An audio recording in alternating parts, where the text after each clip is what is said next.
Hindi pa kayo tapos sa inuman nyo, Tay, Ninong? Abay pag-alis ko para maghanap ng trabaho kaninang umaga, inumpisahan nyo na yan ah. Nakauwi na ako ngayon, naglalaklakan pa rin kayo. Nakabasangot ang mukha na puna ni Shanice sa nagiinumang tatay at Ninong Ray niya. Hayaan mo na kami anak dahil siguradong matagal na naman kaming hindi magkakainuman itong ninong mo. Sa isang linggo na raw ang balik niya ulit sa Saudi. Katwiran ni Mang Doming. Ang mabuti pa inaanak, saluhan mo na lang kami ng tatay mo. Ngiting-ngiti namang sinalinan ng kanyang Ninong Ray ang shot glass at iniabot sa kanya. Eto, masarap to dahil galing abroad. Umasim ang mukha ni Shanice sa pagkadisgusto. Salamat po Ninong pero wala ako sa mood ngayon na mag-inom. Kayo na lang po ni tatay. Enjoy po kayo. Mukhang nagbago ka na inaanak ah. Pero mainam yan kung hindi ka na umiinom dahil pangit talaga sa dalagang lasinggera. Baka ma-turn off ang manliligaw mo.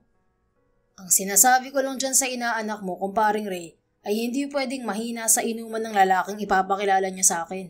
Matatanggap ko lang siyang manugang kapag natalo niya ako sa inuman. Sabad naman ni Mang Doming. Tatay? Angal ni Shanice. Natatawa naman ang kanyang Ninong Ray. Huwag mong seryosohin ang tatay mo, inaanak. Lasing na kasi kaya kung ano-ano nang pinagsasasabi. Seryoso nga ako pare. Ang gusto ko manugang ngayong mapapatumba niya ako sa alak. Abay, paano kami magkakasundo kung hihina-hina siya? Wala na nga akong anak na lalaki na kabanding ko sa inuman wala pa akong manugang na kainuman magdamagan. Hindi pwede yun. Boring ang buhay kapag magkakatingin na lang kami dito sa bahay. Ayoko ng ganun. Giit ni Mang Doming. Ibang klase ka talaga kumpare. Nakatawang sabi na lamang ni Mang Ray habang pasimple na sinisenyasan si Shanice na pumasok na sa loob ng bahay. Sambakol ang mukha na itinuloy na nga lang ni Shanice ang pagpasok sa kanilang bahay. Kapag lasing talaga ang tatay niya, nawawala ito sa ayos. Laging ganoon ang sinasabi nito. Kulang na lang ay sabihin sa kanya na pumili siya ng lasinggerong tambay sa kanto dahil ganoong tipo ang gusto nitong maging manugang. Kalurky talaga. Dumiretso ng pasok sa kanyang silid si Shanice at hindi na siya nagtaka kung bakit may tao roon. Si Ella yon, ang kanyang kinakapatid dahil anak ito ng ninong niya na kainuman ngayon ng kanyang tatay. Dahil lagi nasa abroad ng ama nito ay sa kanila na ito nakatira. Parehas na kasi silang ulila sa ina. Ang nanay niya ay namatay sa aksidente sa jeep na ayon sa kwento ng tatay niya ay kasama daw siya pero himalang nabuhay siya. Nga lang ay nasugatan siya ng malaki sa muka, dahilan para magkaroon siya ng peglat sa muka. 10 taong gulang pa lamang siya noon. Ang mama naman ni Ella ay nawala dahil sa sakit na cancer. Parehas maagang nabalo ang mga ama nila, kaya mas naging magkaibigan pa ang mga to. Parehas nga lang naging lasinggero. Hanggang sa nakapag-abroad ang papa ni Ella at sila naman ni Ella ang nagturingang parang magkapatid nang iwanan ito ng ninong niya sa kanila. Oh, dumating ka na pala, Shanice. Kamusta ang lakad mo? Pumasa ka ba sa final interview? Natanggap ka ba? Sunod-sunod na tanong sa kanya ni Ella nang mapansin siya.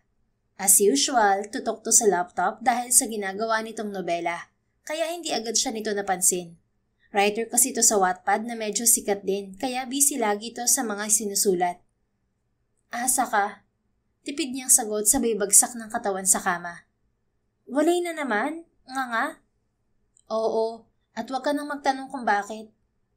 Sabi ko naman kasi sa'yo, magrosaryo ka muna bago umalis para matanggal ang malas mo. Ay nako, padaskol siyang napabangon at tinampal ang kanyang pisngi na may malaking peglat. Kahit dasalan ko pa lahat ng mga santo, wala pa ring epek dahil dito. Dahil dito sa malaking peklat na to. Kung sabagay, kung pangit ka talaga, pangit ka. Patutsyada ni Ella bago binalikan ang pagsusulat. Binato naman niya to ng unan. Aray ko naman, Shanice. Angel nitong napalingon ulit sa kanya. Ilang beses ko ba kasing sasabihin na hindi ako pangit? May peklat lang ako sa mukha pero hindi ako pangit, Ella. Baka ikaw na taong luma ka. Tingnan mo ang sarili mo. Baduy ka na nga manamit, itsura pang tao na hindi ka naliligo. Hindi niya nilalait si Ella. Sinasabi lang niya ang totoong itsura nito. San ka nakakita ng taong nagsusuot ng maluwang na t-shirt at nakapalda? Nakamedyas pa ng hanggang tuhod. Akalaing wala ito sa Pilipinas na sobrang init ng klima pero halos balot na balot ang katawan nito sa pagkamanang. Ah, talaga ba? At least ako may trabaho kahit ganito ang itsura ko. Eh ikaw? Ewan ko sa'yo, Ella. Inirapan niya ito. Kapag ganoon na ang labanan ay syempre talo siya. Ang mabuti pa ay magluto ka na doon. Mamaya lamang ay magugutom na mga lasinggero nating mga tatay. At huwag kang magrereklamo, toka mo ngayon, Friday ngayon. Hindi nga nagreklamo si Ella pero iningusan din naman siya. Simula nang naging parang magkapatid na sila ay tulungan na talaga sila sa bahay. May toka sila sa bawat araw na gawain. Hindi pa ba sila tapos na maklak doon? Tiniklop ni Ella ang laptop.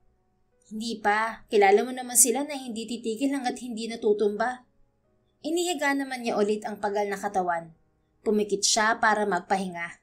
Ngunit muli siyang napamulat nang tumunog ang kanyang cellphone. Hello po? Sinugot niya ang tawag na walang tingin-tingin sa screen. Hi, good afternoon. Is this Miss Shanice Estimoso?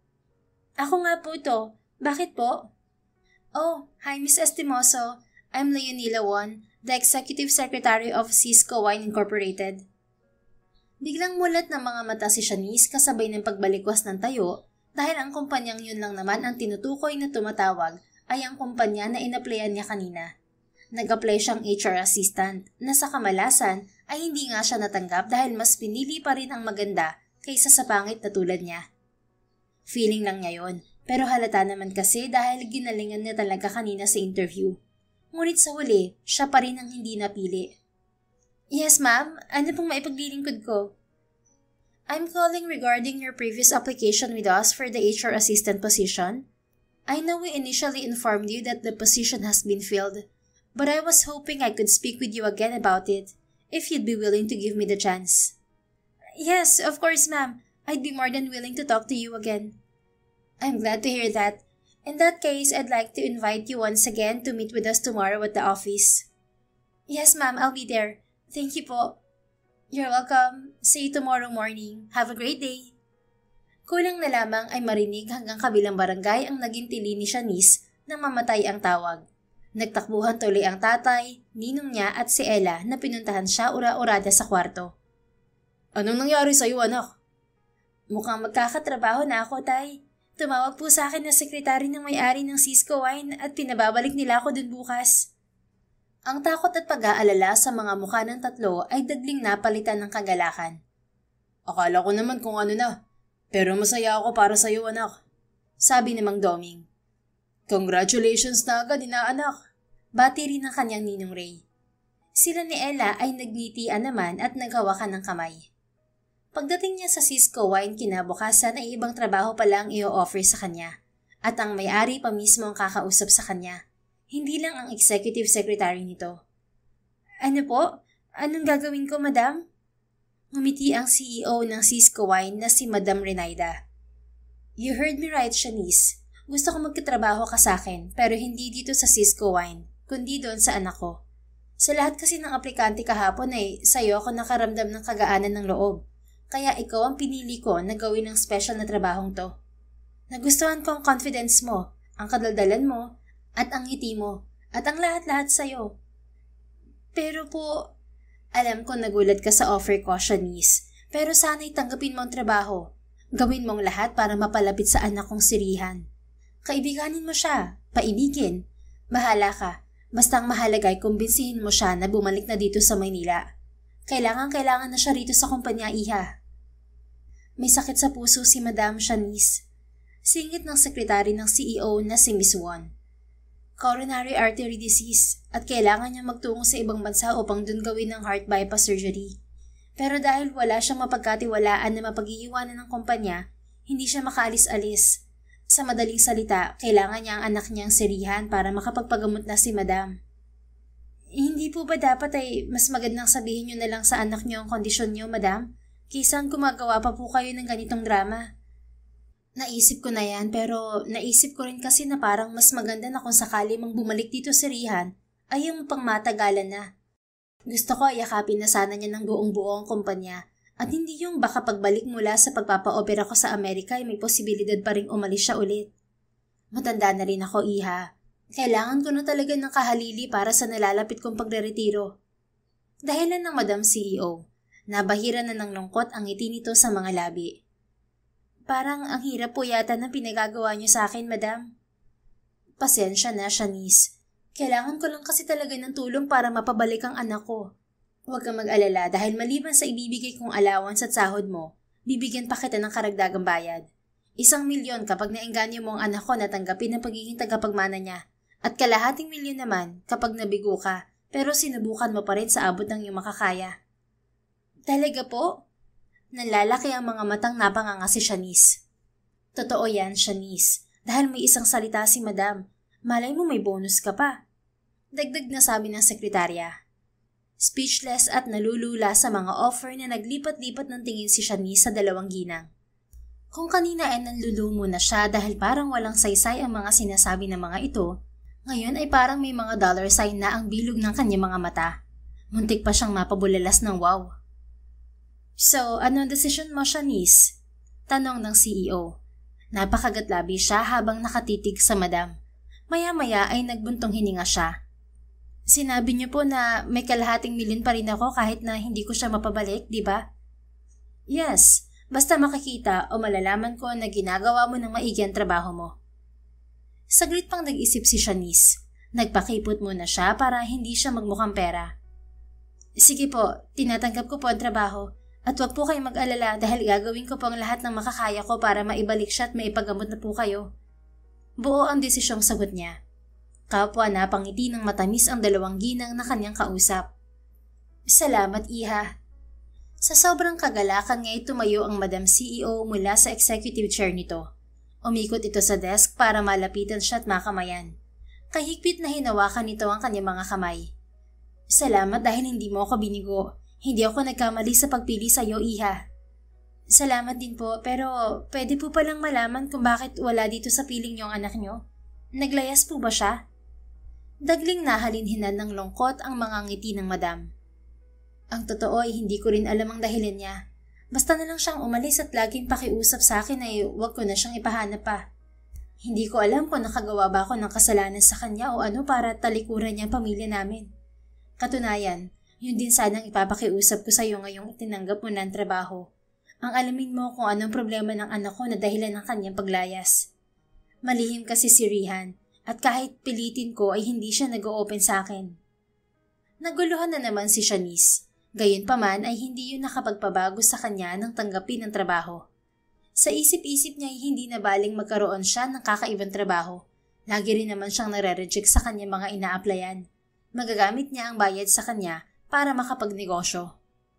Pag-uwi sa bahay ay agad kinausap ni Shanice ang ama at kinakapatid na magtatrabaho na siya, pero sa probinsya ang destino niya. Nagtataka man pero pinayagan din siya ng ama, lalo at gusto na niyang kumita upang makatulong sa gastusin sa bahay. Kahit lasenggero ang tatay niya, masipag naman itong magtrabaho, pero ayaw niyang umasa dito palagi. Kinabukasan, bumiyahe din agad si Shanice patungo sa San Vicente, kung saan huling nabalitaan na naroon si Rihan Francisco ng kanyang tatrabahuhin. Nakasakay na siya sa bus. Tinitigan niya ang picture ni Rihan na ibinigay sa kanya ni Miss Won. Ang gwapo mo talaga, no? At ang swerte pa dahil tagapagmana ka ng malaking kumpanya. Kaso lang mo kami problema ka sa utak. Sino ba namang tao ang tatalikuran ng marangyang buhay sa Maynila at magtsatsagang tumira sa probinsya? Alam mo bang ang dami-dami naming mahihirap na nangangarap sa buhay na meron ka? Litanya niya. Na-curious na naman siya kung ano ang nakain ng isang katulad ni Rihan at ayaw daw nitong maging tagapagmana ng Cisco Wine.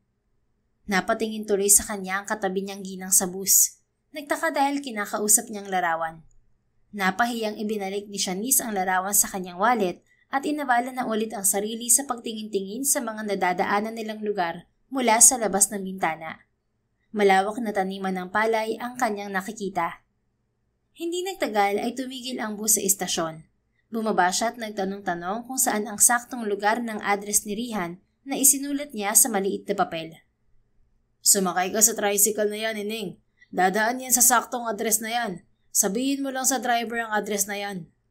Sabi ng matandang lalaki na kanyang napagtanungan. Salamat po.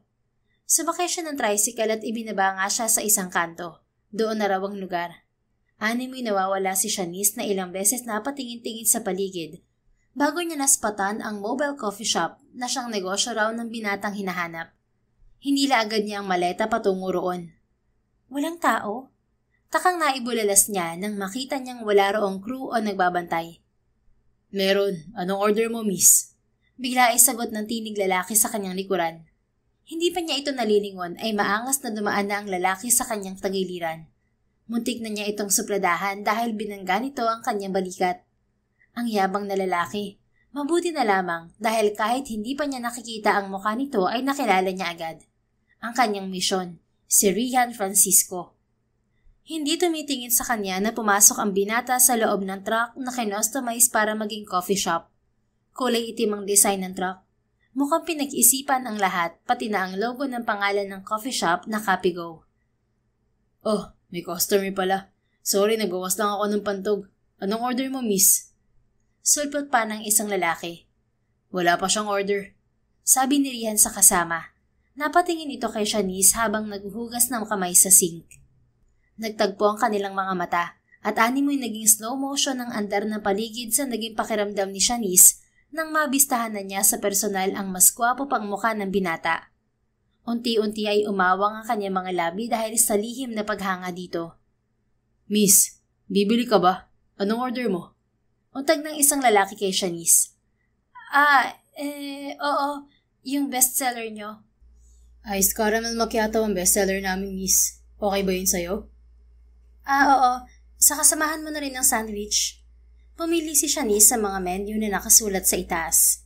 Medyo naiilang pa siya dahil ang gwapong si Rihan ay nakikita niya sa gilid ng kanyang mga mata na nakatitig pa rin sa kanya.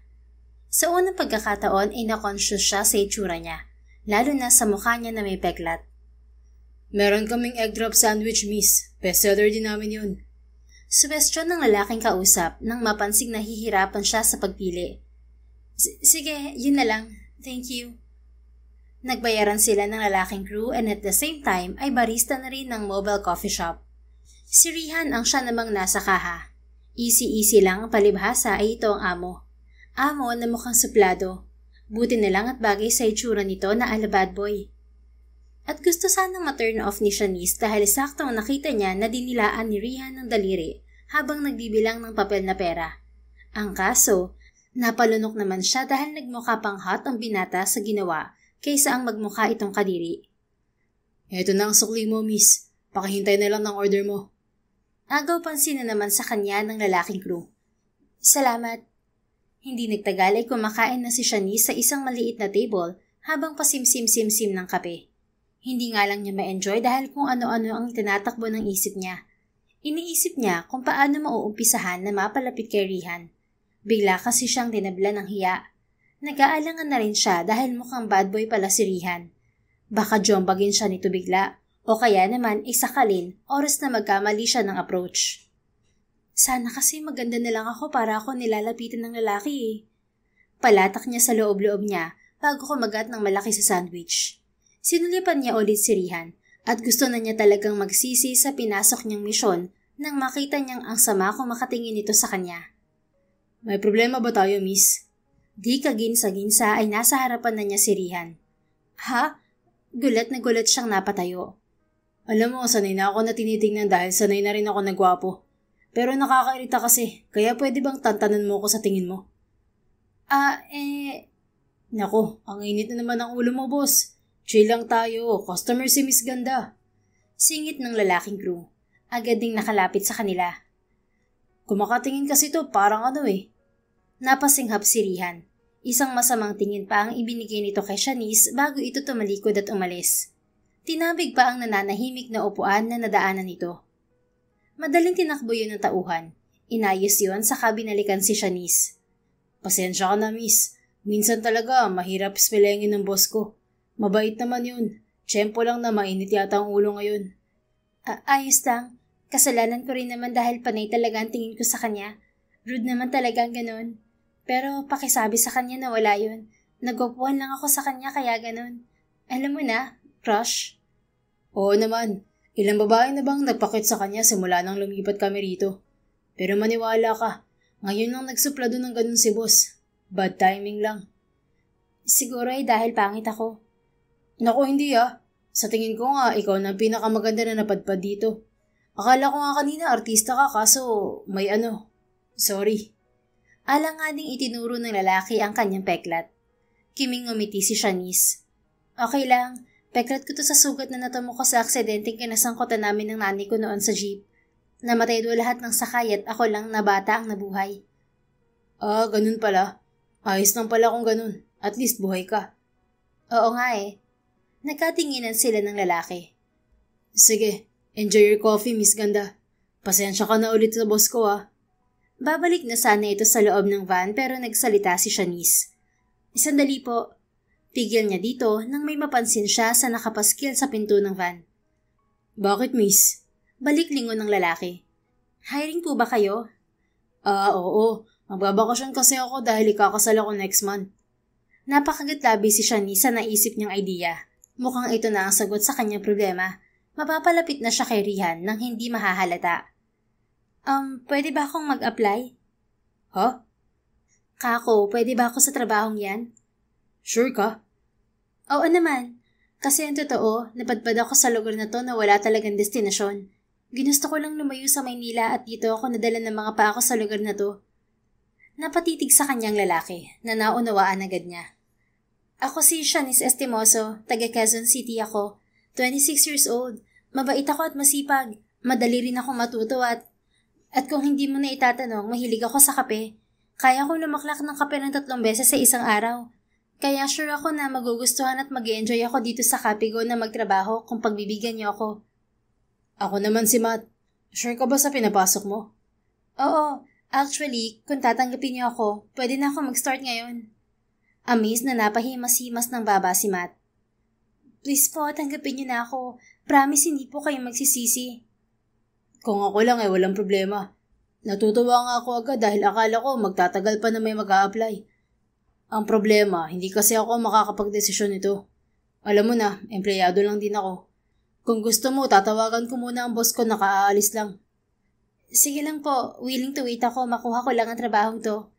Ngiting-ngiti na bumalik sa pagkakaupo si Shanice at sumimsim ng kape. Natuwa naman sa kanya si Matt. Tinawagan nga nito si Rihan sa cellphone. Bakit? Nandiyan na ako kanina, hindi mo pa sinabi yung sasabihin mo. Bad trip pa rin ang sagot ng binata sa kabilang linya. Sorry boss, pero kasi may mag-a-apply sa hiring natin. Ganun ba? Sige, ikaw na bahala. Tanggapin mo na agad kung sa tingin mo okay siya. Sigurado ka, boss? Oo nga. Sige na't may pupuntahan pa ako. Alam mo na mga gagawin dyan. Kamot sa batok na lang si Matt nang walang ano-ano ipinutol ni Rihan ng linya. At dahil ganoon ang sinabi ng boss, ay wala nang ang pagdadalawang isip na tinanggap nito sa trabaho si Shanice. Sobra-sobra ang pasasalamat ng dalaga rito. Pagdating ni Rihan sa bahay na nirerentahan kinagabihan, nagulat na lamang ito nang makita ang babaeng may peklat sa muka. Kasabay itong kumakain ni Matt sa kusina. Boss, si Shanice, ang bago mong crew sa Capigo. Pakilala ni Matt sa dalaga. Nakusot niya ang kanyang noo. Di kawas ay hinila nito ang likod ng damit ng tauhan. Pinatayo niya at kinausap sa labas ng bahay. Anong ginagawa ng babaeng yun dito, Matt? Tulad ng sinabi ko kanina, boss, may bago kang crew sa Capigo. What? Oo, boss. Kasi siya nag-a-apply kanina na sinasabi ko sa tawag. At bakit hindi mo sinabi na siya? Sasabihin ko naman sana kaso pinutol mo agad ang tawag Saka sabi mo, ako na lang ang bahala, di ba? Bakit, boss? May problema ba? Ayaw mo ba sa kanya? Mukhang mabait naman po siya at masipag. Tinulungan na niya ako kanina sa trabaho. Napasuklay sa buhok si Rihan, saka bumuntong hininga. Hindi ko alam pero parang may laman ng pagtingin-tingin niya sa akin kanina. Sus, crush ka lang niya, boss. Akala ko ba sanay ka ng gwapo ka? Tinampal niya ang tauhan sa noo. Natawa naman to. Pasalamat ka at nagmamadali na tayo ng kapalitan mo kundi. Ayos. Kung ganun, boss, hard na talaga si Shanice. Ano pa bang magagawa ko? Narito na yan at tinanggap mo na. Basta tiyakin mo lang na magiging maayos ang trabaho niya at kunan mo ng requirements. Kukuha daw siya online ng NBI clearance kaya no problem, boss. Iiling-iling na tinalikuran na niya si Matt. Hindi ka kakain, boss. Tapos na ako at hindi rin maganda ang timpla ko kaya bukas ko na siya kakausapin. Sige, boss, para makapagpahinga na rin siya. Galing pa pala siya sa Maynila. Baka gusto na niyang matulog. Biglang tigil sa pagtungo sa hagdanan ng bahay si Rihan. Salubong na naman ng mga kilay na lumingon sa tauhan. Anong ibig mong sabihin na gusto na niyang matulog? Kasi boss, dito na muna siya makikipisan sa atin dahil wala pa siyang tutuluyan dito. Ano? Hayaan mo na, boss, para matutukan ko talaga at para may kasama rin po kayo rito kapag aalis na ako. Anak nang, salamat ka, Mat, at ikakasal ka. Inis na tinalikuran na niya ng tuluyan ang tauhan. Naninibago si Shanice sa nabungaran niyang kwarto nang magmulat siya ng mga mata pagising niya kinaumagahan. Maagap na ipinaalala ng kanyang isipan na naroon na siya sa lungga ng kanyang misyon, kay Rihan Francisco. Nandito na ako. Ngayon pa ba ako aatras? Fighting pa rin. Pasalamat na nga lang ako at makakatrabaho ko siya. Pampalakas loob niyang sabi sa sarili nang maalala rin niyang parang mahirap na maibalik niya sa Maynila ang binata. Ni ang maging kaklose na boss ito ay imposible nga yatang mangyari. Maging kaibigan o nobyo pa kaya ang Rihan na yun? Bahala na nga. Anya. Umalis na siya sa kama. Nagbihis at lumabas siya ng kwarto. Napatigil nga lang siya sa pinto ng kusina nang iinom siya dapat ng tubig. Naroon kasi si Rihan, nagtitimpla ng kape. Diyos ko, kaya ko ba to? Sana man lang kasi kasing normal ko lang ang itsura niya. Bakit ang gwapo niya? Sa isip-isip niya habang pasilip-silip. Anong ginagawa mo, Shanice? Biglang tanong ni Matt na nasa likuran pala niya. Sinanyasan niya itong tamahimik, pero napalingon na sa kanila si Rihan. As usual, ang angas ng mukha at aura nito. Pero in fairness, animoy nasa isang photoshoot ito ng kape na bawal tumigil. Magtitimpla din sana ako ng kape, pero nauna na kasi si boss, kaya dito muna ako. Palusot ni Shanice nang mahimasmasan. Oh, tapos na siya. Sige na, pwede ka nang magtimpla. Thank you. Sumisimsim sa kape na tumabi si Rihan nang lumapit siya sa coffee corner ng kusina. Pero ang mga mata nito ay nakasunod sa bawat kilos niya. Wala bang 3-in-1? Hindi pa kasi ako marunong gumawa ng kape gamit ang ganito. Tanong niya kay Matt nang hindi alam ang gagawin sa drip coffee maker. Ngunit hindi niya inasahan na si Rihan ng kumilos dahil umalis pala ulit si Matt sa kusina. Lagyan mo ng tubig at kape ang loob niyan, saka mo pindutin yung button. Hintayin mo lang na mawala yung ilaw at okay na yon. Okay po. Salamat po, boss. Pasensya na hindi pa ako marunong sa mga ganito. 3-in-1 lang kasi ang kinakapi ko. Pues, galingan mo ang training mo sa shop mamaya dahil ayoko ng tatanga-tanga na tauhan. Yes, boss. Huwag po kayo mag-alala dahil hindi ko po kayo bibiguin at hindi po ako mapapahiya sa inyo. Dapat lang. Tumalikod ang binata at akmang iiwanan na siya, pero bigla itong tumigil at nilingon siya. Iwasan mo pala na tinititigan ako dahil ayoko sa lahat ay mga taong nai-inlove sa akin. Masasaktan ka lang. Nalaglag ang panga ni Shanice. Napanganga siyang inihatid na lang ang tuluyang umalis na binata sa kusina. Ba't ang yabang? Feeling? Inis niyang angal na lamang nang tansya niya ay malayo na ito at hindi na siya maririnig. Inis na inis siyang nagtimpla ng kape. Magpapadagdag ako ng 100k kay Miss Juan kapag tumawag sila. Abay hindi nila sinabi na bad boy pala ang lalaking yon. Akala mo kung sino? Che? Oh, bakit nakabusangot ka? Bungad nang bumalik ng si Matt. Wala. Pagsisinungaling niya't itinuloy na ang paggawa ng kape. Hindi nagtagal ay magkasalo na sila ni Matt sa almusal nila na kape at tinapay. Kung nasaan na si Rihan ay hindi niya alam. Pagdating nila sa coffee shop, ni isang sulyap ay tiniis nga ni Shanice na hindi gawaran si Rihan. Iniirapan niya na lamang ang mga paa nito kapag nakikita niya. Kuya Rihan! Kuya Rihan! Ang mga grupo ni Boy Tigas, gumagawa na naman ng gulo dun sa palengke. Wala pa silang customer ay humahangos na sulpot ng isang bata. Noon lang napatingin si Shanice kay Rihan at nakita niya ang pagbukol ng dila nito sa pisngi kasabay ng pag-iling. Hayaan mo na sila, boss. Sabi naman rito ni Matt. Mabilis lang to, Matt. Maangas na sabi ni Rihan sabay abot sa baseball bat na nakalagay sa itaas ng cupboard. Pagkaway nakalagay na sa balikat nito ang bat habang lumakad pasunod sa batang sinatnat. Feeling action star lang ang peg? Ano ka, si Cardo o si Lolong? Nayayabangan pa rin sa binata na bulong ni Shanice. Ay nako, tigas talaga ng ulo ni boss. Umiiling-iling na sabi ni Matt tapos ay binalingan siya. Ang mabuti pa ay sundan mo si Boss Shanice. Tawagin mo agad ako kapag may nangyari na hindi maganda. Ako na bahala dito sa shop.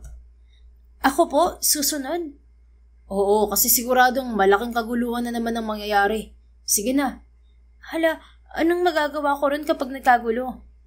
Kaya nga tawagan mo agad ako kapag nangyari yun.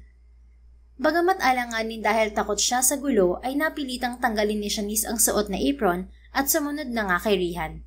Dinerecho niya lang ang lakad. Kalauna ay kita na nga niya ang kaguluhan. Naku po! Naibulalas niya dahil pinagtutulungan na pala si Rihan ng mga lalaki.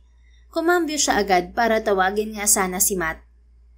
Go Rihan ko! Patumbahin mo mga mayayabang na yan, mahal ko!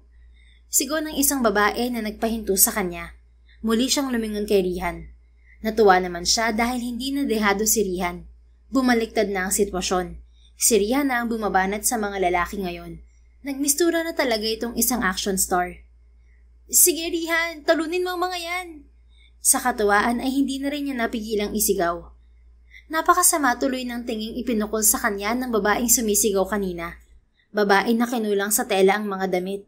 Porke medyo may ilalaban ang mauumbok nitong hinaharap at puwetan. Rihan, I love you! Ayaw patalong sigaw nito muli. Siya naman ang napatingin sa babae. Pasalamat niya at may mga dumating ng tanod na umawat sa mga nagbubugbugan. Kundi, naisigaw rin sana niya yung sinabi ng babae. Laking inis nga lang niya nang unahan siya ng babae na lapitan si Rihan. Nasaktan ka ba, baby ko? May dugo ka ba sa labi? Gusto mong gamutin ko ng kiss? Napaingos na lang si Shanice sa kalandian ng babae. Sinasadya pa kasing idikit ang mga dibdib nito sa braso ni Rihan. Ikaw, bakit ka nandito? Pansin sa kanya ni Rihan. Ha? Hindi ba dapat nasa shop ka? Chismosa ka rin ba? Hindi boss. Pinapunta ako ni Matt. Sabi niya sundan daw kita. Binawi ni Rihan ang kamay sa babaeng haliparot at nilapitan siya. Bakit? Ako bang trabaho mo? Hindi ba sa shop? Sumunod lang ako sa utos niya. Nag-aalala kasi kami sa'yo. Matiim na tinitigan siya ng binata. Napayuko naman siya. Tara, bumalik na tayo dun. Sabi nilang ni Rihan na hindi siya tinitingnan. Pagtaas ng tingin ni Shanice ay medyo nakalayo na agad to. Hindi niya tuloy na iwasan na irapan to. Yabang-yabang, sana pala ito ang nabugbog. Lalakad na sana siya para sundan ng binata. Ngunit nakahalok-kip-kip na humarang sa kanya ang babaeng malandi. Bago ka ba dito sa San Vicente? Sino ka? Oo, galing ako Maynila. Ako si Shanice at bagong hire ako na cruise sa Capigo ni na Boss Rihan. Kinuha ka nila samantalang nung ako nag-apply inayawan nila?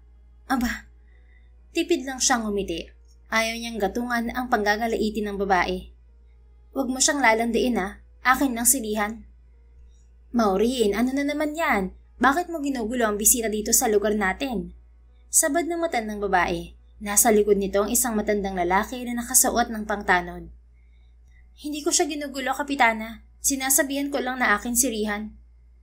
Ikaw talaga, oo. Sige na, bumalik ka na sa pwesto mo at baka madami nang bumibili doon ng karne. Sige po, Kapitana. Babush. Bago tumalilis ay iniwanan siya ni Maureen nang nagbababalang tingin. Pasensya ka na, Iha. Ganun talaga ako makipag-usap si Maureen, pero mabait naman yun. Ayos lang po. Ako pala si Kapitana Nelia at ito naman ang asawa kong si Diggs. Pwede ko bang malaman kung saan ka nakatira dito sa lugar namin at kung anong pangalan mo? Ako po si Shanice. Crew po ako ni Boss Rihan at dun po ako mismo tumutuloy sa bahay nila. Ganun ba? Kung gano'y welcome ka dito sa lugar namin. Tauhan ka pala ng aming si Rihan kaya welcome na welcome ka dito sa San Vicente. Kapag may problema, magpunta ka lang sa barangay. Ako ang bahala sa'yo. Natawa na lang si Shanice. Salamat po, Kapitana. Walang anuman. Basta mga kakilala ni Rihan ay alaga dito sa barangay natin dahil tiyak na mababait na katulad niya. Mabait? Mabait po si Boss Rihan? Talaga po? Ay, oo naman. Maaasahan pa. Mula nang dumating siya dito sa lugar namin, naging maayos ang barangay namin. Malaki na itutulong niya rito sa barangay kapag may kaguluhan, tulad ngayon. Kung wala siya, ewan ko na lang. Ang daming basagulero dito. Buti na lang, takot ang mga yun sa kanya. Hindi na iwasang humaba ang mga labi ni Shanice. Muntik na niyang masabihan ng Kapitana na Charisto. Huwag ka mag-alala, Iha. Kapag nagtagal ka, makikilala mo rin si Rihan.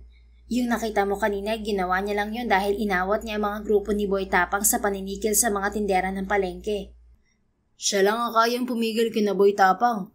Kahit ako isuko sa grupong yun. Singit ni Mang Dig sa usapan. Pinili na lang talaga ni Shanice na hindi mag-react. Ngumiti na lang siya sa matanda kahit na hirap siyang paniwalaan na mabait pala si Rihan at hero sa lugar na yon ang mukhang sanggano, barumbado at siga-sigang gwapo na lalaking yun. Dumaan ng ilang araw, namalayan na lamang ni Shanice na mag-iisang linggo na siya sa Capigo. At dahil iniiwasan nga niya na mapatingin at mapatiti kay Rihan, ay naging maayos naman ang pag-usad ng bawat araw niya sa trabaho. Sumisimple na lang siya minsan kapag gusto niyang tingnan ng binata. Tinitiyak niyang hindi siya nito mahuhuli. Katulad na lamang ngayon na may tinatrabaho si Rihan sa laptop nito. Panay ang tingin niya rito habang naglilinis. "Magandang hapon sa inyo," biglang sabi ng boses babae. Muntik na tuloy siyang mahuli nang biglang bumungad ang kapitana. Pag-angat ng tingin ni Rihan ay siyang pag-iwas naman niya. Kabado 20 siya. "Napadaan kayo, kapitana?" Tanong ni Rihan sa matanda. Iniwan agad ang ginagawa nito sa laptop. "Oo, kasi kaarawan ko ngayon. Gusto ko sana kayong anayahan sa muting salo-salo mamayang hapunan." "Happy birthday po, kapitana." Pagbati agad ni Shanice. "Salamat, iha. Aasahan ko kayo mamaya sa plaza, ha?" Napatingin si Shanice kay Rihan. "Sige po, kapitana. Darating kami." "Sige, at pakisabi na rin kay Matt." "Opo, sasabihan ko po pagdating niya. May nilakad lang po siya saglit." "Salamat, Rihan. Sige, aalis na ako. Huwag kayong mawawala mamaya, ha?" Excited ang mga ngiti na tumingin si Shanice kay Rihan nang wala na ang kapitana. Ang kaso'y inirapan na naman siya ng malditong boss. Napakasuplado naman talaga, oo. Mahinang daing na lamang ni Shanice at bumalik na sa paglilinis. Pagsapit ng hapunan, madami nang ang tao sa plaza na pagdadausan ng kaarawan ni Kapitana Nelia. Nakihalubilo agad sina Matt at Shanice. Nakikain, nakipagkwentuhan at nakipagtawanan. Noon na talaga na-feel ni Shanice na bilong na siya sa lugar na yon. Ang dami na niyang nakilala ng mga tao. Hanggang sa maalala ni Shanice ang among binata. Kinalabit niya si Matt. 9:00 na pero wala pa rin si Rihan. "Baka nagbago ang isip nun. Ganun naman yun. Hayaan mo na, mag-enjoy na lang tayo dito." Hindi ba siya mahilig sa kasiyahan? Noon pa man ay hindi siya numadalo sa mga okasyon. Kung pupunta man, saglit na saglit lang. Ganon? Oo, kaya hayaan mo lang. Pero nakakahiya kay Kapitana. Inibitahan pa naman siya ng personal. Naku, okay lang yun. Sanay na rin sila sa boss natin. Ganon? Pero pagbugbugan, ora mismo dadalo agad siya. Tama. Kaya wag mo na siyang intindihin. Lalabi-labi si Shanice na ibinalik na nga ang pansin sa kasiyahan. Subalit ewan niya ba kung bakit hindi pa rin siya mapalagay sa kawalang presensya ni Rihan. Hindi siya nakatiis. Umalis siya sa plaza at hinanap ang binata. Tila naramdaman naman niya kung saan ito matatagpuan. Nandito ka lang pala kung saan-saan kita hinanap. Himutok niya nang makita niya ito sa likod ng Capigo. Mabuti na lamang at sumagi sa isip niya ang lugar na yon na ilang beses niyang nakitang tambayan ng amo kapag wala masyadong customer ang coffee shop. Bakit nandito ka? Hinahanap ka sa amin ni Kapitana, boss. Hindi siya pinansin ng binata. Bumuntong hininga siya dahil napansin niya agad ang nakasuksok na headset sa tenga nito. Hinila niya yon. Hey! Sorry boss pero hindi mo kasi ako naririnig. Madilim ang mukhang binawi nito ang headset. Kako po, kanina ka pang hinahanap ni Kapitana dun sa plaza. Hindi ka ba sasaglit? Sayang naman, ang daming foods at alak. Enjoy na nga dun si Namat eh. Mag-enjoy lang kayo. Huwag niyo akong alalahanin. Ayos lang ako dito. Bakit? Mas masaya naman dun kaysa dito. Basta, sige na, umalis ka na. Sa bagay, ang ingay nga naman dun. Tumabi dito ng upo si Shanice. Ayaw na rin niyang bumalik sa kasiyahan. Pero nang maisip niyang baka hindi pa kumakain ng binata, ay tumayo rin siya uli. Sige, kung ayaw mo magpunta doon, ay dadalhan na lang pala kita ng pagkain dito. Wait lang. Hindi na, Shanice. Pigil dapat ni Rihan, pero halatang nagbingi-bingihan ang dalaga at nagdire-diretso sa pag-alis. Pasaway talaga. Hindi nagtagal ay bumalik si Shanice dala ang punong-puno ng pagkain na paper plate at may isang bote pa ng wine na kilik sa kilikili. Kain na, boss. Napailing si Rihan. Huwag ka nang mahiya. Sige na, boss. Ayokong kumain. Sure ka? Ba't ba ang kulit mo? Concern lang ako sa'yo, boss. Siyempre, unfair naman kung kami busog-lusog sa handa ni Kapitana, tapos ikaw na paborito niya ay hindi. Ayos lang naman ako. Ayaw mo talagang kumain? Ikaw na lang ang kumain lahat niyan. Iningusan ito ni Shanice. Hindi na niya talaga alam kung paano ito aamuin.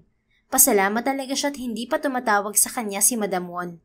Nakakahiya na sasabihin niya nga pa rin siya sa kanyang misyon dahil lang ilip ni Rihan. Pakiramdam niya nagpapaamo siya ng supladong kalabaw. Kung ganun ay uminom na lang tayo, boss. Hindi pa rin sumusuko na Anya. Itinaas niya ang bote ng alak. Oh, di ba, sosyal? Cisco wine to. Masarap to. Ito ang pinakamasarap na wine na natikman ko. Ang galing ng Cisco wine, di ba? Isang patagilid na tingin ang iginawad ni Rihan sa alak. Lihim na natuwa si Shanice. Sinadya talaga niya na yun ang dalhing wine para makita niya ang reaksyon ni Rihan kapag makita nito ang alak ng kumpanyang sana ay minamanage nito. Shot puno? Ikaw na lang, Shanice. Di ako umiinom. Isinuot ulit ni Rihan ang headset sa tenga. Hindi sumusuko namang binuksan ni Shanice ang wine. Inilabas ang shot glass sa bulsa. Napatingin pa doon si Rihan. Humagik-gik siya. Oh, shot! Saglit ay abot ni Shanice sa shot glass. Ayoko. Sige na, boss. Sabing ayoko dahil hindi ako umiinom. Alam mo bang sa ibang bansa ay bawal tanggihan ng alok na alak? Pangongonsensya niya.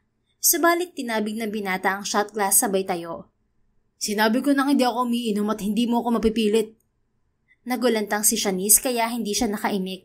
Sa natapon na alak siya napatingin. Hindi tayo close at lalong hindi kita kaibigan na para makipag-inuman ako sa'yo, Shanice. Tantanan mo ako kung ayaw mong tanggalin kita sa trabaho. Huling sabi ni Rihan bago siya iniwan. Nang mag-angat ng ulo si Shanice ay tumutulo na sa kanyang namumulang mga mata ang mga luha. Ang sama-sama ng loob niya. Hindi kita ka-close at lalong hindi kita kaibigan para makipag-inuman sa'yo. Ngumutong-ngutong ulit niya sa sinabi ni Rihan habang naghahaba-haba ang nguso niya. Eh di hindi. Huyu. Ayoko rin naman na maging ka-close ang kalabaw ka. Pasalamat ka at pinakiusapan ako ng nanay mo. Kundi, naku, tinanggalan na kita ng sungay na mayabang ka. Tinangga niya ang bote ng alak. Dala ng sobrang sama ng loob, hindi katagalan ay bumalik siya sa kasiyahan sa plaza. Doon ay ini-enjoy niya ang gabi. Pansamantala niyang kinalimutan si Rihan. Tama na ang inom. Lasing na lasing ka na, Shanice. Maya-maya ay sabi ng pamilyar na boses na ikinagulat niya nang lalagok na naman sana siya ng alak. Biglang inagaw ni Rihan ang baso ng alak na hawak niya at ininom yun. Let's go. Umuwi na tayo, Shanice. Mas nagulantang pa siya nang bigla siyang binuhat ni Rihan na parang isang sako ng bigas. Gusto niyang tumuligsa dahil nakakahiya sa mga taong nakakakita. Ngunit natatalo naman ng kilig ang kanyang hiya. May concern din pala sa akin ang kalabaw na to. Anya sa isip habang napapangiti. Ibaba mo na ako, boss. Anya nang nakalayo-layo na sila sa kasiyahan. Shut up. Malakas akong uminom kaya kaya ko ang sarili ko. Tumahimik ka na lang dyan, Shanice.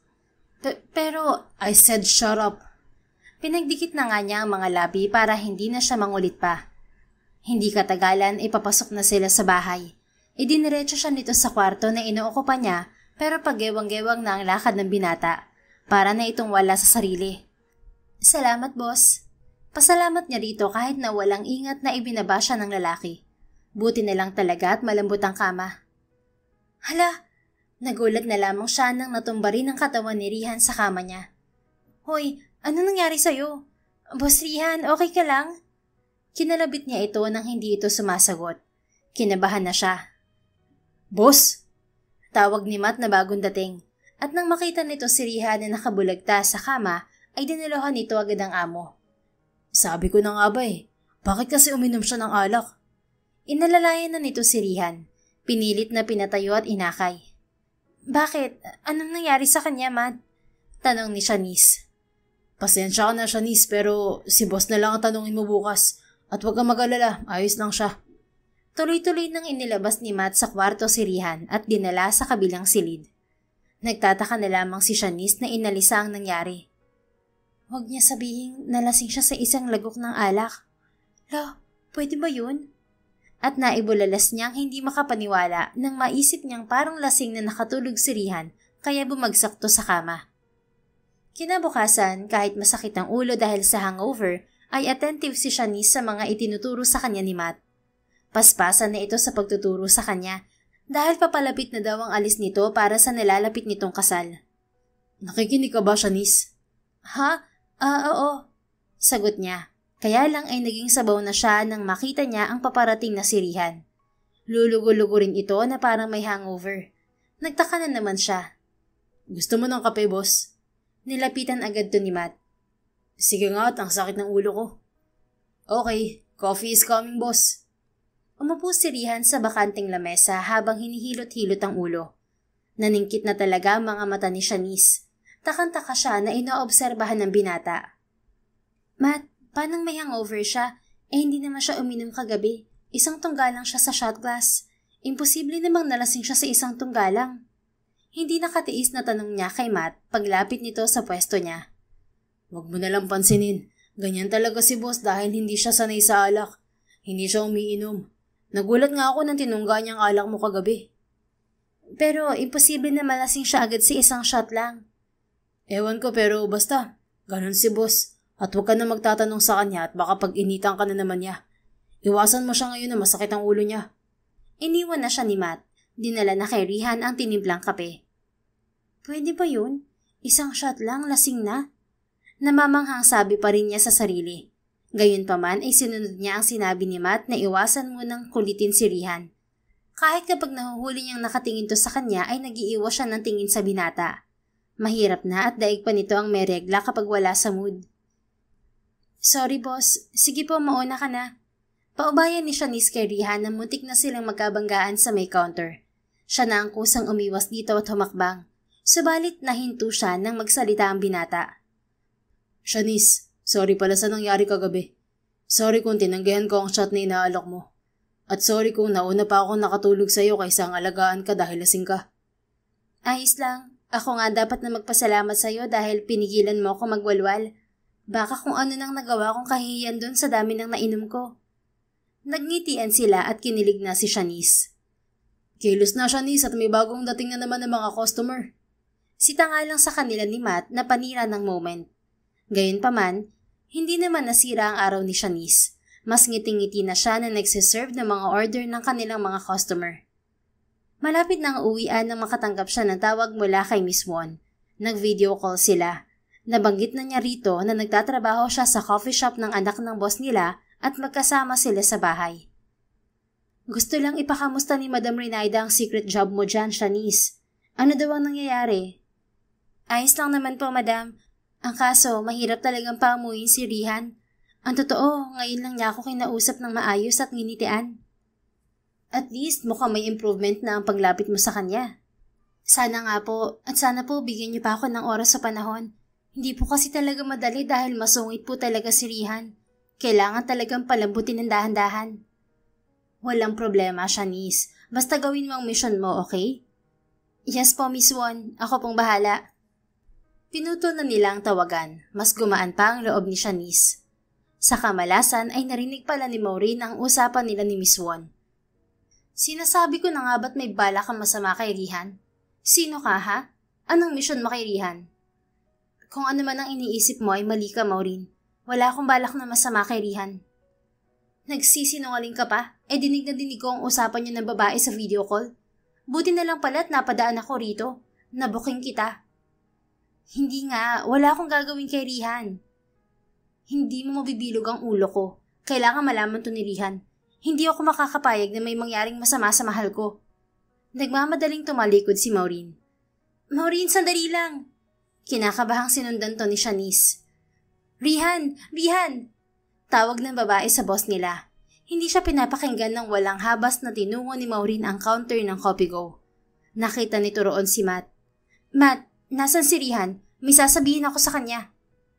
Wala siya, umalis na. Bakit? Ikinaginhawa naman yun ni Shanice. Maureen, mag-usap muna tayo please. Sumamo ni Shanice sa babae. Hindi, dahil isa kang spy. Oo tama, spy ka. Hindi nga, mali ka nang narinig, Maureen. Halika, mag-usap tayo. Ayoko, hindi ako sasama sa'yo at baka kung ano pang gawin mo sa akin. Piksi ni Maureen nang tinangka niya itong hawakan. Kabadong napakagatlabi na lamang si Shanice. Matt, tumawag ka ng pulis. Ang babaeng yan, nililin lang kayo. Hindi talaga ang trabaho ang ipinunta niya rito, kundi ang... Ate Maureen! Ate Maureen! Si Kuya Mateo na aksidente ng motor! Sigaw ng batang si Natnat na nagpatigil sa pagsasalita ni Maureen. Ang kapatid ko? Na-aksidente ka mo, Natnat? Gagad nitong hindi makapaniwala. Opo ate, dun po. Walang pagdadalawang isip ay tumakbo pa alis si Maureen. Nawala na sa isip nito ang mga akusa kay Shanice. Nakahinga man ng maayos si Shanice pero hindi naman niya ikinatuwa na may aksidenteng nangyari para malusutan niya ang kapalpakan kanina. May mali din siya dahil hindi siya nag-ingat at hindi kumubli man lang sa kung saan. Ayos ka lang, Shanice. Ano yung sinasabi ni Maureen? Wala, Matt. Akala niya iaakitin ko si Rihan. Alam mo na, ang laki ng gusto niya kay Rihan. Oo. Buti nga hindi kayo naaway ni Maureen eh. Naku, lahat na lang ng babae inaaway niyan. Feeling niya kasi boyfriend niya si boss. Asa pa siya. Ngumiti na lang siya kay Matt dahil kinailangan niyang magpakawala ng buntong hininga. Ano na ngayon ang gagawin niya? Booking na siya ni Maureen. Mukhang kailangan na niyang magmadali. Pero paano? Wala pa siyang plano kung paano maibabalik si Rihan sa Maynila at tanggapin nito ang pagiging tagapagmana ng Cisco Wine. Naku po, dumagundong na talaga ang kaba sa dibdib niya nang makita niyang bumalik si Rihan. Dali-dali siyang tumalikod. Napapapikit siya at napakagatlabi. Nakalimutan ko ang cellphone ko. Sabi ng binata na kanyang narinig. Ibinigay naman yun ni Matt. Hiniling ni Shanice na sana'y umalis din agad si Rihan at baka bumalik pa si Maureen. Subalit hindi talaga siya malakas sa taas dahil nilapitan pa nga siya ng binata. Shanice. Boss, lumingon siya dito kahit ayaw niya. Wala namang tao. Gusto mong sumama sa akin? Saan po, boss? Kukuha ng mga in-order kong stocks para dito sa kape ko. Madami kasi yun kaya kailangan ko ng tulong. Ikaw po, kung gusto mo akong kasama. Sige tara, hintayin kita sa kotse. Pagkaalis ni Rihan ay nagmamadaling inayos ni Shanice ang sarili. Sumunod siya dito nang okay na ang lahat at natiyak na okay lang mag-isa si Matt. Kalaunay nasa biyahe na sila. Pwede kang matulog kung gusto mo. Isa't kalahating oras pa bago tayo makarating sa city. Hindi boss, ayos lang. Natutuwa ako sa tanawin. Tahimik na nagmaneho ulit si Rihan. Shit! Bulalas ni Rihan. Laking gulat nila dahil may biglang tumakbong kambing paliban sa kalsada. Dagli namang nakapagpreno si Rihan, ngunit nabulabog sila parehas ni Shanice sa loob ng sasakyan. Aray!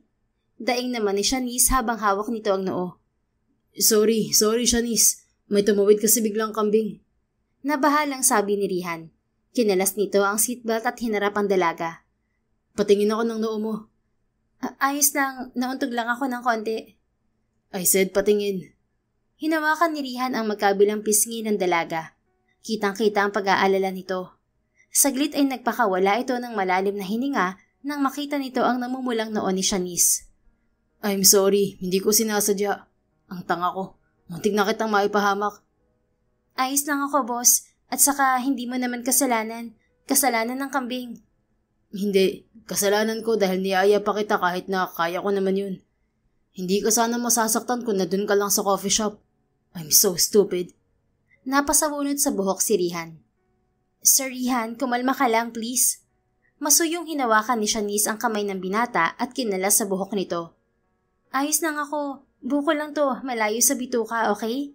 Mawawala din agad to. Lalagyan ko lang to ng yelo o kaya kukuskusin ko ng piso, okay na to. Pero paano kung mas malala pang nangyari? Paano kung na-aksidente tayo ng tuluyan? Hindi ko mapapatawad ng sarili ko kapag may nangyaring masama sa'yo. Natigilan si Shanice. Alam niyang hindi niya dapat bigyan ng malalim na kahulugan ang sinabi ni Rihan, pero tumagos sa puso niya ang mga salita nito. Napatitig naman sa kanya si Rihan nang ma-realize ang sinabi. At nang kumurap to ay sa mga labi na ni Shanice ito nakatingin. Hanggang sa hindi na ito nakapag-isip. Walang ano-ano ay siniil nito ng halik ang mga labi ng dalaga. Ang hindi nito inasahan ay ang i-welcome ito ni Shanice. Agad tumugon ng dalaga. Parang may apoy na bigla tuloy nasindihan sa buong katawan ni Rihan. Naging marubdob ang halikan nila. Mistula silang kasali sa isang kissing marathon. They both showcased their talent in kissing. Walang gustong magpatalo. Pero higit sa paglapat ng kanilang mga labi, mas naramdaman nila ang pagbukas ng halik nilang yon sa kanilang mga puso. Shanice. Mahinang sambit ni Rihan sa pangalan ng dalaga nang ihiwalay nito ang mga labi sa labi niya. Dahan-dahan na nagmulat ng mga mata si Shanice. Rihan? Ilang sandali na muli silang nagkatitigan. Humiti sila sa isa't isa. Kailangan na nating ituloy ang biyahe dahil baka maubusan tayo ng mga sangkap sa Copigo. Oo, tama. Tara na. Naggitian silang muli at binuhay na ni Rihan ang makina ng sasakyan. Kinilig naman si Shanice nang kunin ni Rihan ang isang kamay niya. Holding hands sila buong biyahe papunta at pabalik sa Copigo. Sa mga sumunod na araw ay aakalain silang magkasintahan dahil sa sobrang sweet nila sa isa't isa. Umamin ka nga sa akin. Kayo na ba? Usisa ni Matt sa dalaga. Hindi Pagtanggi naman ni Shanice. Mamatay? Oo. Bakit kung maka-PDA kayo, kulang na lang maglampungan kayo sa harap ng madaming tao? Hindi naman. Sweet lang pala talaga si boss. Huwag ka nga issue, Matt. Ay, ewan ko sa inyo. Bahala kayo, total. Mga binata at dalaga naman kayo at malalaki na kayo. Tinawanan niya si Matt. Kung matamis ang ginagawa niyang caramel macchiato, ay mas matamis pa ang kanyang pagkakangiti. Enjoy po. Sabi niya nang ihatid niya ang order sa table ng isang customer.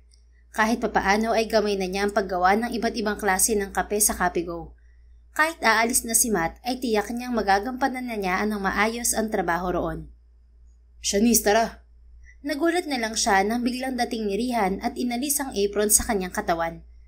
Bakit? Saan tayo pupunta? Mamamasyal tayo. Pero oras ng trabaho.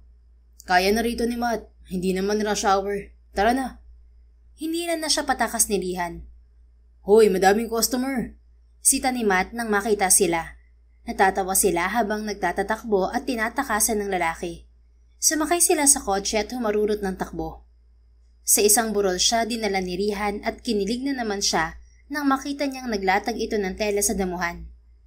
Picnic tayo, pero dito sa burol dahil malayo ang dagat dito. Hindi balit maganda dito, lalo na mamayang sunset. Paliwanag nito nang kunin naman nito ang isang basket sa kotse nito. Masasarap na pagkain ng laman niyon. Wow pinaghandaan mo talaga. Oo naman. Halika, upo tayo. Umupo nga siya. Tabi sila ni Rihan. Ang ganda naman dito. Tahimik pa. Kapag gusto ko makapag-isip-isip, dito ako nagpupunta. Napatingin si Shanice sa binata.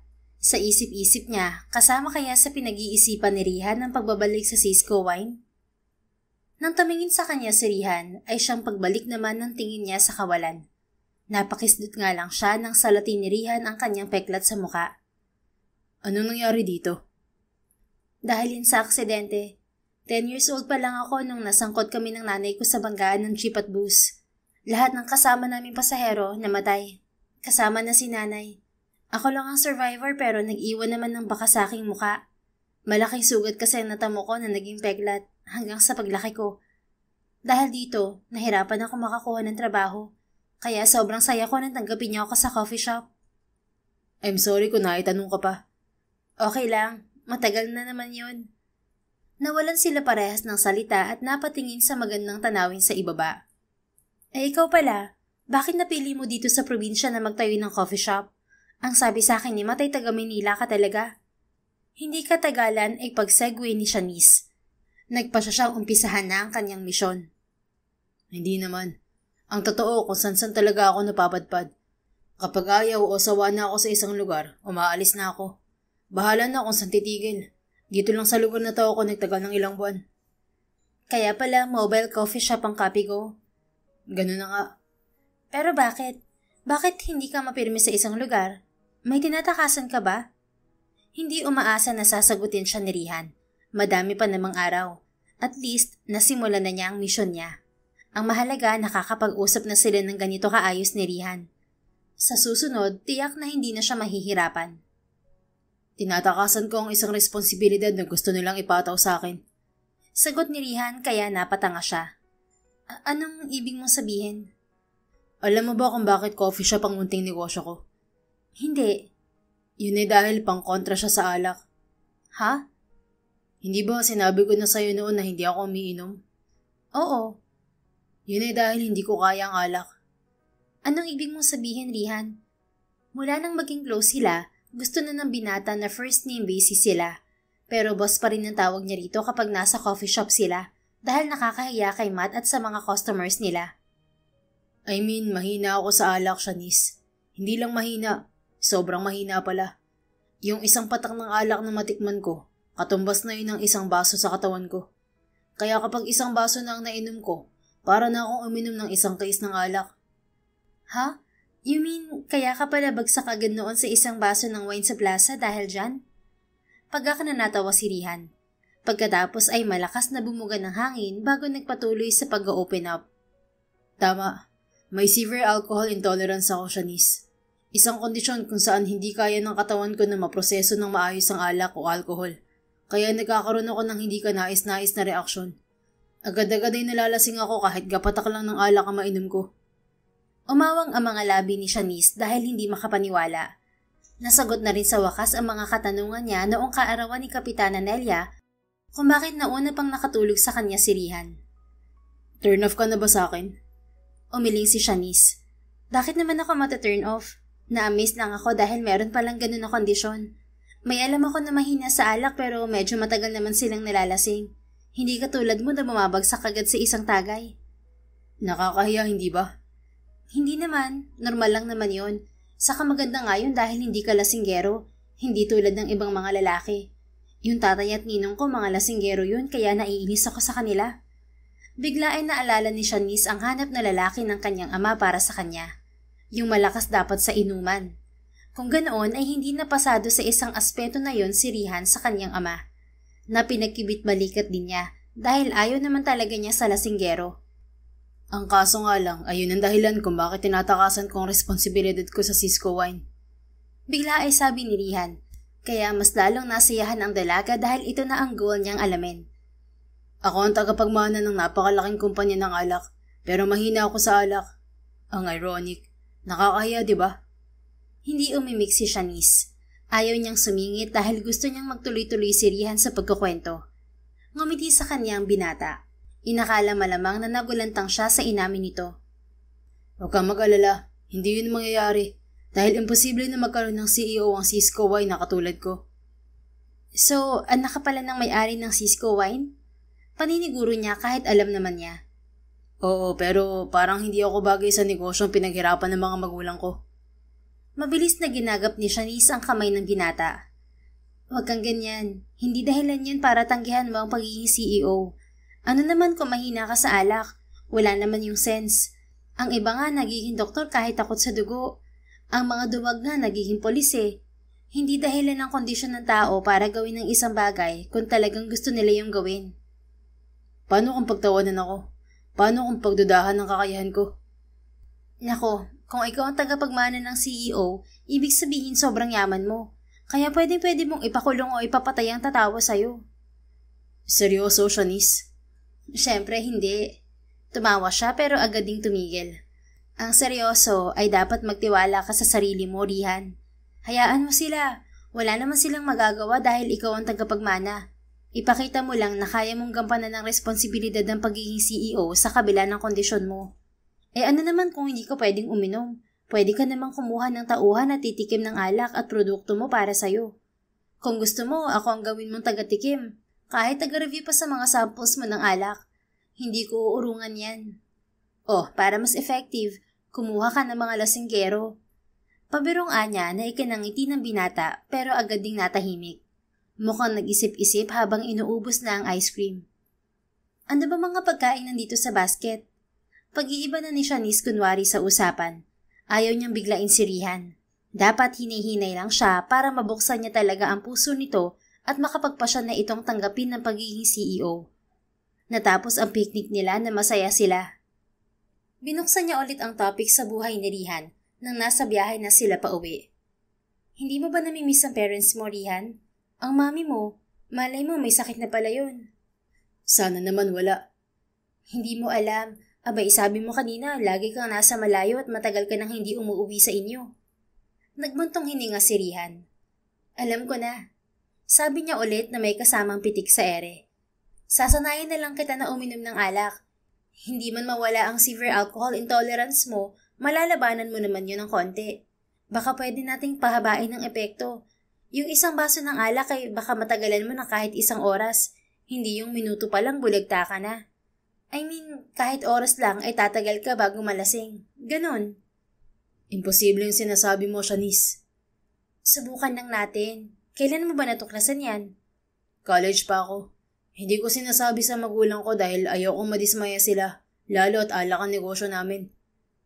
Kung ganoon, araw-araw tayong mag-inuman hanggang sa kahit papano masanay ang dugot atay at balon-balunan mo sa alak.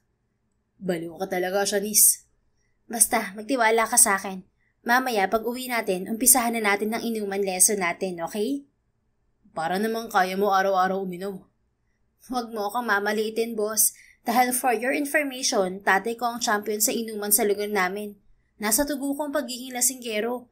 Wala sa lahi namin ang hindi pala inom. Malakas na natawa si Rihan at nahawa siya, kaya para na silang lasing na nagtawanan, hindi pa man sila nagkakainuman. Sa hindi inaasahang pagkakataon, lalo na para kay Shanice, pagdating nila sa bahay ay nadat na nila doon si Madam Renaida at Miss Won. Inaasikaso ang mga ito ni Matt. Son! Agad na sinalubong ni Ma'am Renaida ng mahigpit na yakap si Rihan. What brings you here, Ma'am? Paano niyo nalaman kung nasan ako? Pinahanap niyo na naman ba ako? Hindi ba sinabi ko na sa inyo na babalik lang ako kapag gusto ko nang bumalik? Kumawala ng yakap ang madam. I'm sorry, son, pero hindi ko kasi natiis dahil ilang araw na akong dinadalaw ng masasamang panaginip tungkol sa'yo. Sobrang nag-aalala na ako para sa'yo kaya masaya ako na makita kang nasa mabuting kalagayan. Kung ganun ay makakalis na kayo. Wala kayong mapapala sa akin. Nag-aalala lamang kami kaya nandito kami. Singit na rin ni Miss Won. Sabing umalis na kayo. Ano ba kasing ginagawa niyo rito? Sinabi ko na sa inyong hindi na ako babalik doon. Huwag ka naman ganyan sa mami mo at kay Miss Won, Rihan. Hindi natiis na sabad ni Shanice na isa palang malaking pagkakamali. Mabagsik ang tinging binalingan siya ni Rihan. Sinabi mo bang Miss Won? Kilala mo sila? Paano? Bakit? Rihan! Rihan! May sasabihin ako! Biglang sulpot ni Maureen. Lahat ay napabaling dito ang atensyon. Ang bago mong crew, si Shanice, isa siyang spy. Nakita ko siya na may kausap sa video call nung isang araw at narinig ko na may misyon daw siya sa'yo. Dugtong pa nito na hindi pa napapansin ang mga bisita. Gilalas na napatutop si Shanice ng bibig. Buking na talaga, wala na siyang lusot. Paano mo sila nakilala? Sumagot ka, Shanice. Galit na hinaklit ni Rihan ang kanyang braso. Rihan, bitiwan mo si Shanice. Nasasaktan siya. Saway ni Madam Renaida sa anak. Maangas na binitiwan nga ni Rihan ang dalaga. Subalit panay ang pagtiimbagang at pagsinghap nito. Sorry, Rihan, pero magpapaliwanag ako. Nababahala ang sabi ni Shanice. Kung ganun, kasabot ka nga nila. Pinapunta ka nila rito para ano? Para paibigin ako? Putang na. Ang tanga ko talaga. Hindi ko man lang napansin ang motibo mo. Hindi ganun, Rihan. Nandito lang ako para tulungan kang buksan ang puso mo at bumalik na sa totoong mundo mo. Kailangan ka ng mami mo at ng kumpanya nyo. Dikit ang mga nanginginig na mga labi dahil sa galit na tinitigan ng masama ni Rihan ng dalaga. Pagkuway namumula ang mga matang tiningnan naman ito si Madam Renaida at si Miss Won. Habang nakakapagtimpi pa ako, umalis na kayong lahat. Wag na kayong magpapakita sa akin. Pagkasabi nun ay tumalikod na ito. Rihan! Habang natawag dito ni Shanice pero walang lingon-lingon na umalis ang binata. Napaiyak na lang si Shanice at Madam Renaida. Nagtataka naman si Maureen na umalis na rin. Habang si Matt na kanina patahimik ay panay na lamang ang himas sa batok. Nang sila'y mahimas-masan ay umalis na nga si na Madam Renaida, Miss Won at Shanice sa bahay na paupahan ni Rihan. Dumiretso si Shanice nang uwi sa bahay nila.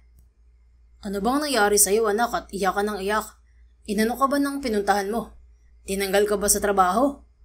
Nagtataka ng tanong ni Mang Doming sa kainuman na anak. Pagdating kasi ni Shanice ay nagyaya na siya sa ama na mag-inom upang maibsan ang sama ng loob niya. Hindi po, tay. Basta, hayaan niyo na lang ako dahil epekto lang to ng alak. Sagot niya at ibinottoms up ulit ang shot glass. Tatawa-tawang tinapik naman siya ni Ella sa balikat. Salamat, Shanice, dahil may gagawin na akong bagong story. Istorya ng bilyonaryong tagapagmana ng alak pero mahina sa alak at ang pangit na spy. Sige, Pero siguraduhin mo lang na magkakatuluyan kami para kahit man lang sa nobela mo, happy ending kami. Mas nagtatawa si Ella. Sabi ko na nga ba't tungkol sa lalaking pag-aanyaya mo ng inuman anak eh. Naku anak, hayaan mo lang siya. Hindi siya kawalan sa'yo. Ikaw ang kawalan sa kanya. Ang ganda-ganda kaya ng anak ko. Tay naman eh, nambola ka pa. Kasasabi nga lang ni Ella na pangit na spy ang anak mo. Abay, totoo ang sinasabi ko. Kung walang peklat mo dyan sa mukha, ay talo mo pa si Marian Rivera o si Christine Hermosa. Napangiwi si Shanice kaysa tumawa.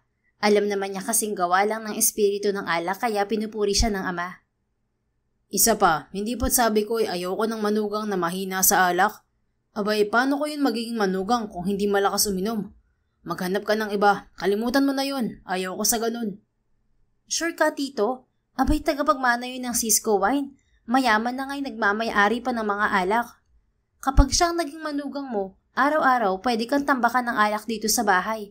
Hindi lang bote-bote, baka bari-bariles pa ng alak ang alay nun sa'yo palagi. Pandedemonyo rito ni Ella. Ganun ba? Hindi ko naisip yun ah. Sige anak, balikan mo. Bumalik ka dun at tiyakin mong makasal kayo. Maigi yun at masasayaran lagi ng mamahaling alak ang lalamunan namin ng ninong mo. Nakakasawa ng 4 kantos at lambanog.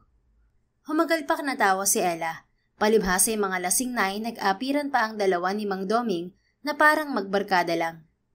Change topic, ayoko na pag-usapan ng lalaking yun. Napakasungit nun at maldito. Tapos pa-fall pa ang magaling. Angal naman ni Shanice. Ngumiti siya kaysa magpa-apekto sa dalawang kainuman. Ngayon lang ulit sila nakapag-bonding tatlo na parang mag-aama, kaya ayaw niyang ma-spoil. At dahil siya ang tanggera, ay pinuno niya ang shot glass kakaibinigay kay Ella. Oh, tagay. Grabe naman, magsusunog ba tayo ng baga ngayon? Ang tataas ng tagay natin ah. Huwag ka nang magreklamo dahil talagang magpapakalasing tayo ngayon. Sagot ko naman ng alak pati pulutan. Halos magkandasuka si Ella nang tinungga nito ang laman ng shot glass. Tinawanan ito ng mag-ama. Kahit paano'y nagtuloy-tuloy na ang kasiyahan nila sa inuman. Subalit muli ay nalungkot si Shanice nang tumunog ang kanyang cellphone at nabasa niya ang mensahe mula sa kanyang bangko. May pumasok daw na kalahating milyon sa kanyang account. Hindi na siya nagtaka. Siyempre ay galing yun kay Madam Renaida. Binayaran na siya sa kanilang napagkasunduan. Shot pa. Gayunpaman ay hindi siya nagpadaig sa lungkot. Pinilit niya ulit magpakasaya kahit lubog na siya sa sakit at lungkot dahil kay Rihan. Sa totoo lang ay sobrang miss na niya ito. Pero alam niyang sukdulan ang galit nito sa kanya. Alam din niya sa sarili niya na may puwang na ito sa puso niya. Ngunit kailangan niyang turuan ang puso na maging manhid. Laking pasalamat niya at sa lumipas na 5 araw ay tinutulungan siya ni Ella na makalimot. Hindi lang siya nito sinasamahan sa pagwawalwal, kundi pati na rin sa pamamasyal at lalo na sa paghahanap ulit ng trabaho. Balik siya sa normal na buhay. Hindi niya ginagalaw ang pera mula sa ina ni Rihan. Ano, natanggap ka? Umiling siya kay Ella. Ang kailangan daw nila yung may pleasing personality. Grabe naman, ano bang ina-applyan mo? Hindi ba cashier lang naman? Bakit kailangang magandang kukunin nila? Ano yun, beauty pageant na mga cashier? Hayaan mo na, syempre malaking buffet restaurant yung in-applyan ko. Mas pipiliin talaga nilang may itsura na empleyado para hindi sila masira. Nabuntong hininga na lamang si Ella. Siguro tatanggapin ko na lang na hindi ako pang high profile na negosyo. Try ko na lang bukas sa mga kiosk lang na mag-apply o kaya sa palengke. Baka doon talaga ako nababagay. Okay na yun kaysa walang trabaho. Ikaw ang bahala, basta nandito lang kami ng tatay mo, okay? Ngumiti siya at nagkayayaan na silang umuwi. Nagkakatuwaan na sila ni Ella sa kanilang mga pinagchichismisang tao nang mapatigil siya sa paglalakad. Malapit na sila sa kanilang bahay nang may mapansin. Bakit ka tumigil, Shanice? Bakit nandito ang Coffee Go? Ha? Oo nga, kaninang mobile coffee shop yan? Bakit sa tabi pa ng gate natin pumarada? In fairness, pinipilahan na. Masarap siguro yan. Tara, try natin. Kaysa sagutin ng kinakapatid ay minadali ni Shanice ang lakad. At nakita niya nga roon si Matt. Dumiretso siya sa counter. Miss, may pila! Puna sa kanya ng isang customer. May itatanong lang po ako. Anya at tinanong si Matt. Anong ginagawa ng Coffee Go rito, Matt? Hindi ko alam kay boss. Dito na lang kami basta napadpad eh. Hindi pwede dahil mahuhuli kayo rito kapag wala kayong permit. Saway niya rito, pero dahil kumubog ng husto ang puso niya na tila may ipinahihiwatig ay natigilan siya. Matamis namang umiti sa kanya si Matt. Wait, pinapatawad na ba niya ako? Ewan ko. Nasaan na ba siya? Naluluha na siya. Nasa bahay niyo. Kumaripas agad siya ng takbo papasok sa gate nila. Natigilan siya nang masilayan roon si Rihan. Paano kita matatanggap na manugang kung ayaw mong uminom? Reklamo ng tatay niya. Mamaya na ho kapag dumating na si Shanice. Baka matagalan pa yon dahil naghahanap ng trabaho. Sige na, inom na. Hindi ako sanay na ako lang mag-isang umiinom. Pamimilit ni Mang Doming habang iniaaro sa binata ang shot glass na may lamang 4. Napipilitang kinuha naman yun ni Rihan. Rihan! Tawag na rito ni Shanice bago pa man ito makainom ng alak. Mahirap na't baka makatulog agad to. Dagling ibinaba ni Rihan ang shot glass sa lamesa. Tumayo ito at nilapitan siya. Kamusta, Shanice? Anong ginagawa mo rito? Embes ay tanong niya. Dinadalaw ka dahil namimiss na kita. Umawang ang mga labi ni Shanice. Ilang segundo pang nakangangalamang siya at kukurap-kurap. Naitikom na lamang niya ang bibig nang haplusin ni Rihan ang kanyang pisngi. Totoo, namiss kita ng sobra, Shanice. Napalunok naman ngayon si Shanice. Nag-umpisa ng umapaw ang kaligayahan sa kanyang puso. Hindi ako makatulog at makakain kakaisip sa'yo. Mababaliw pala ako kapag nawala ka sa akin.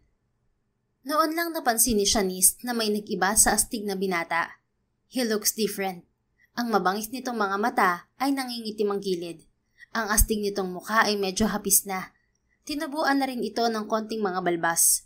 Ang maangas nitong aura na bad boy ay hindi na makita. I'm sorry kung naging masama agad ang trato ko sa'yo nang malaman kong inutusan ka ni Mami para lapitan ako. Dapat pala nakinig muna ako sa paliwanag mo.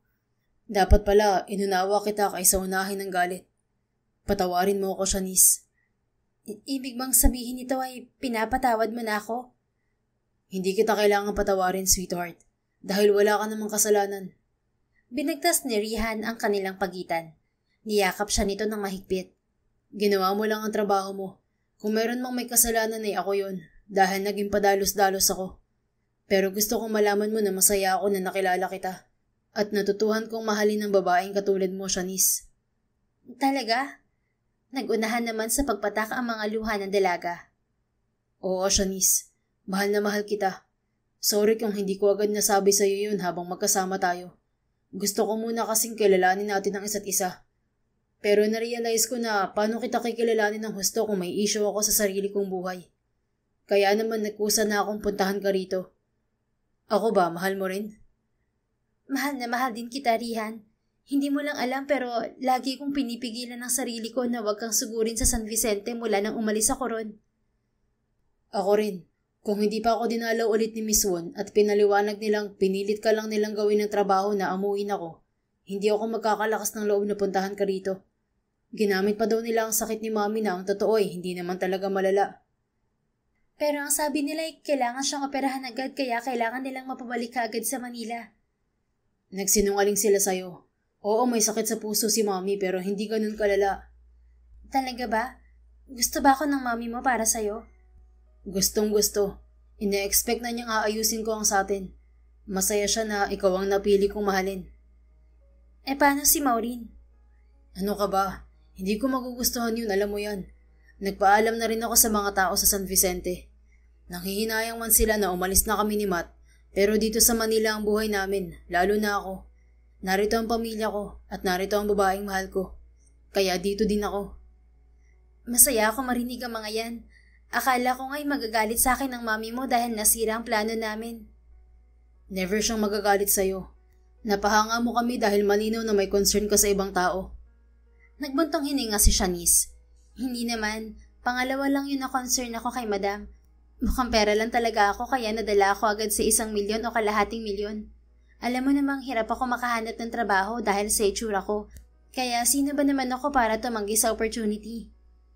Bahagyang natawa si Rihan bago kinabig ulit ng yakap si Shanice. Ninamnam nila ang mahigpit nilang yakap sa isa't isa. Tumikim lang si Mang Doming kaya napilitan silang maghiwalay. Huwag muna kayong magsaya dahil hindi pa ako pumapayag. Sinabi ko na sa'yo noon, Shanice, ang gusto kong manugang ay malakas uminom ng alak. Tatay, Basta, yun ang basihan ko sa gusto kong mapapangasawa mo, Shanice. Ayoko sa katulad niyang hihina-hina sa inuman. seryoso ba talaga kayo? Mas gusto niya pa talaga ang lasinggero na manugang kaysa sa matinong... Sinenyasan ni Rihan si Shanice. Pasimpleng sinasabing ito na ang bahala kay Mang Doming. Maya-maya nga'y isang truck na paparating ang bumusina. Truck ng Cisco Wine. Yan na po pala ang regalo ko sa inyo, tatay. Isang truck ng alak. Proud na sabi ni Rihan kay Mang Doming. Siyempre ay agad nagningning ang mga mata ng matanda. Nasilaw agad sa suhol. Abay, kung ganyan pala, ay sige, magpakasal na kayo bukas na bukas din mga anak. Pagkasabi niyo nagtatakbo ito sa may truck. Wow, ang dami kong alak. Mga kapitbahay, hali kayo. Magpakalunod tayo sa alak. Manugang ko na ngayon ang may-ari ng Cisco Wine. Libre tayo ng alak araw-araw. Sigaw pa ni Mang Doming sa mga kainuman na tuwang-tuwa. Natawa na lang sina Shanice at Rihan sa nakikita nilang kasiyahan ni Mang Doming.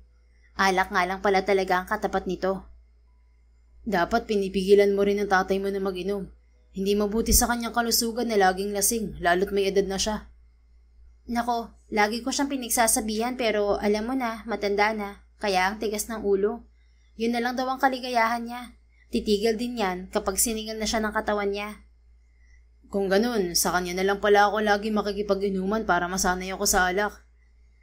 Hindi ba ako magtuturo sa'yo?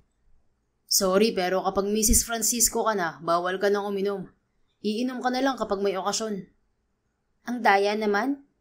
Pinisil ni Rihan ang kanyang ilong. Umiiwas siyang napahagikik.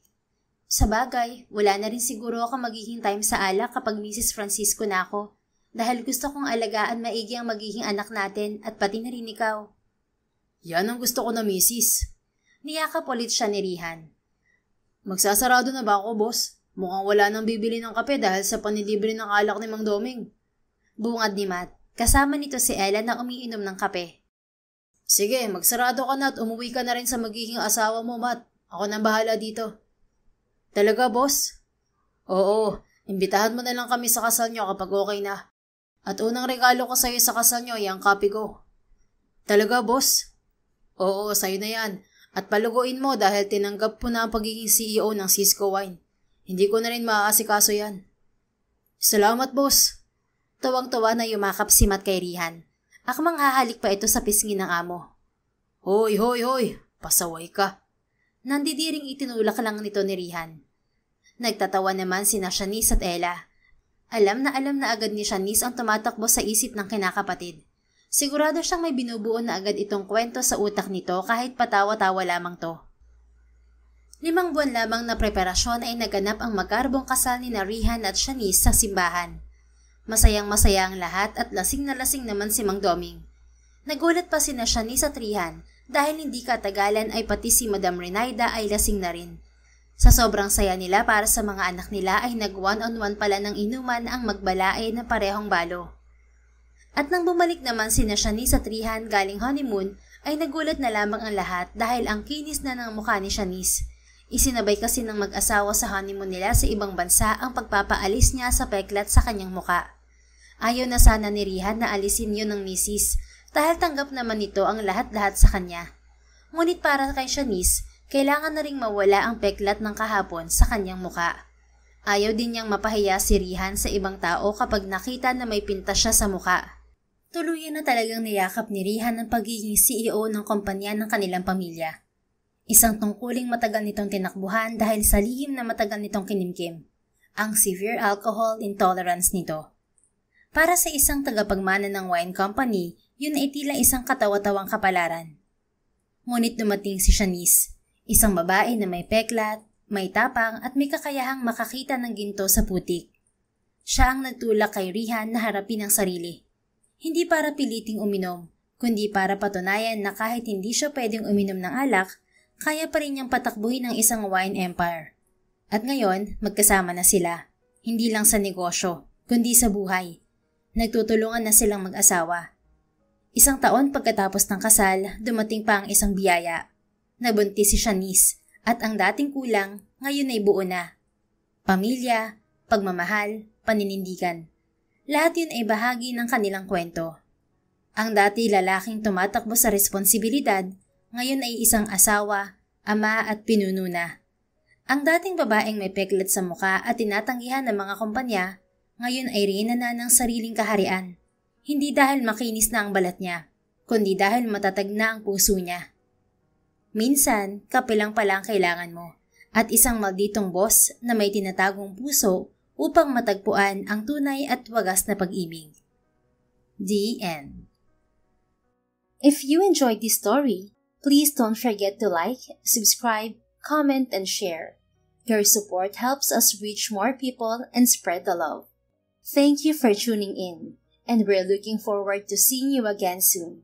In the meantime, please take care and may God bless you always.